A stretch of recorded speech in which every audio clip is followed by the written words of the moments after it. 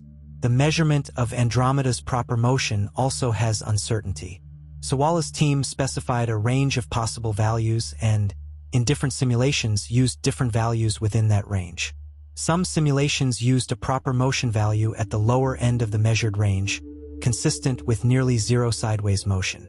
Other simulations used values at the higher end of the range. By running tens of thousands of simulations with different combinations of these uncertain parameters, Sawala's team could see how the outcome varied across the range of plausible initial conditions. They could see not just what happens in the most likely scenario, but what happens across a broad range of scenarios that are all consistent with the observations. The result was striking. Across all these thousands of simulated futures with all these different combinations of galaxy masses and initial motions, roughly half resulted in collisions and roughly half resulted in non-collisions. The outcome was genuinely sensitive to the precise values of the uncertain parameters. Small changes in the initial conditions, changes that are well within the measurement uncertainties, could flip the outcome from collision to non-collision or vice versa. This is actually a fascinating result because it reveals something important about the Andromeda Milky Way system. It reveals that the system is right on the border between collision and non-collision scenarios. It's not robustly in one regime or the other. It's poised on a knife's edge. Which way it falls, toward collision or toward divergence, depends sensitively on the exact values of uncertain parameters.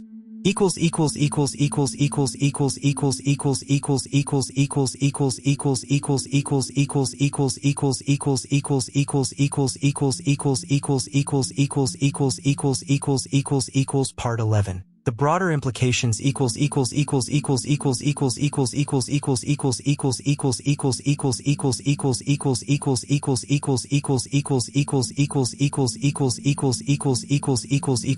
now. You might be wondering, why does all of this matter? We're talking about events that are billions of years in the future.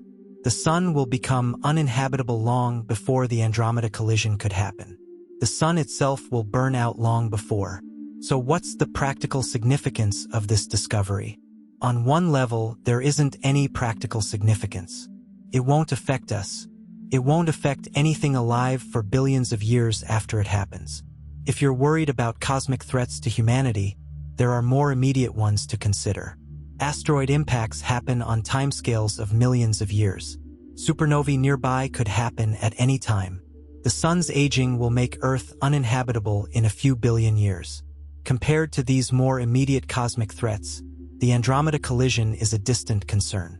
But on another level, this discovery is profoundly significant. It tells us something important about how science works. It shows us the process of refinement. It shows us how acknowledging complexity and uncertainty can lead to dramatically different conclusions. It demonstrates the power of considering a system in its full context rather than in isolation. For 13 years, we told a confident story. The Andromeda collision is coming. It's inevitable. We know this, and we had reasonable evidence to support that claim. But by not fully accounting for the effects of other galaxies, by treating the Andromeda Milky Way system as if it existed in isolation, we were missing something. We were ignoring factors that, while individually small, could have significant cumulative effects over billions of years. This is a lesson that applies far beyond astronomy. In any complex system, when you want to predict the long-term future, you need to consider all the major factors. You can't just focus on the two largest players and ignore the rest. And you need to properly account for uncertainty. You need to ask not just, what's the most likely outcome? But, how do the outcomes vary across the full range of plausible initial conditions?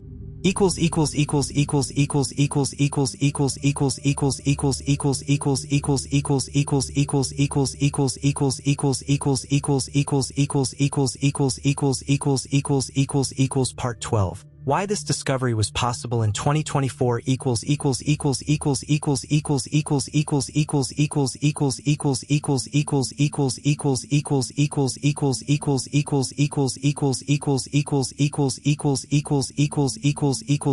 Why was Sawala able to make this discovery in 2024?